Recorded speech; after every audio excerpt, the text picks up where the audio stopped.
हमारे चैनल पे जितने भी लेटेस्ट वीडियो अपलोड होते हैं उसकी इन्फॉर्मेशन सबसे पहले पाने के लिए हमारे इस यूट्यूब चैनल को सब्सक्राइब करना बिल्कुल भी मत भूलिए और इस बेल के आइकन यानी कि इस घंटी के आइकन पे प्रेस करना बिल्कुल भी मत भूलिए। अगर आप ऐसा करते हैं तो हमारे जितने भी लेटेस्ट वीडियो अपलोड होते हैं उसकी इन्फॉर्मेशन सबसे पहले और फ्री में पा सकते हैं। भगवान गौतम बुद्ध जीवन परिचय। एक बार गौतम बुद्ध को एक वृद्ध रोगी और एक शव को देखने का अवसर मिला। मानवीय पीड़ा से उद्वेलित हो गौतम बुद्ध सोचने लगे कि क्या इससे मुक्ति का कोई उपाय नहीं है। तब गौतम बुद्ध मानव कल्याण को ही अपने जीवन का ध्येय बना लिया। वे अपनी पत्नी यशोधरा और पुत्र राहुल को नींद में ही त्याग कर वन चले गए, जहां ध्यानाभ्यास द्वारा उन्होंने तत्व ज्ञान प्राप्त किया तथा बुद्ध कहलाए। पूरा नाम सिद्धार्थ गौतम। जन्म 563 ईसा पूर्व अनुमानित। जन्म स्थान लुम्बिनी नेपाल। पिता नरेश शुद्धोधन। माता रानी महामाया महादेवी। शिक्षा गुरु विश्वामित्र के पास वेद और उपनिषद पढ़े। राजकाज और युद्ध विद्या की भी शिक्षा ली। विवाह यशोधरा के साथ। गौतम बुद्ध जीवन परिचय।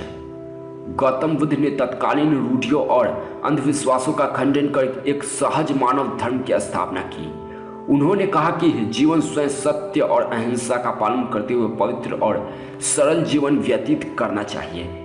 उन्होंने कर्म भाव और ज्ञान के साथ सम्यक की साधना को जोड़ने पर बल दिया, क्योंकि कोई भी अति शांति नहीं दे सकती। इसी तरह पीड़ाओं तथा मृत्यु भय से मुक्ति मिल सकती है और भय मुक्ति एवं शांति को ही उन्होंने निर्वाण कहा है। उन्होंने निर्वाण का जो मार्ग मानव मात्र को सुझाया था वह आज भी उतना ही प्रासंगिक है जितना आज से 2500 वर्ष पूर्व था। मानवता की मुक्ति का मार्ग ढूंढने के लिए उन्होंने स्वयं राजसी भोग विलास त्याग दिया और अनेक प्रकार की शारीरिक यंत्रणाएं झेली। गहरे चिंतन मनन और कठोर साधना के पश्चात ही उन्हें गया बिहार में बोधि वृक्ष के नीचे तत्व ज्ञान प्राप्त हुआ था और उन्होंने सर्वप्रथम 5 शिष्यों को दीक्षा दी थी। तत्पश्चात अनेक प्रतापी राजा भी उनके अनुयायी बन गए। उनका धर्म भारत के बाहर भी तेजी से फैला और आज भी बौद्ध धर्म चीन, जापान आदि कई देशों का प्रधान धर्म है। विश्व के महान धर्मों में से एक बौद्ध धर्म के प्रवर्तक महात्मा गौतम बुद्ध ने विदेशों में भी अपना अमिट प्रभाव छोड़ा है।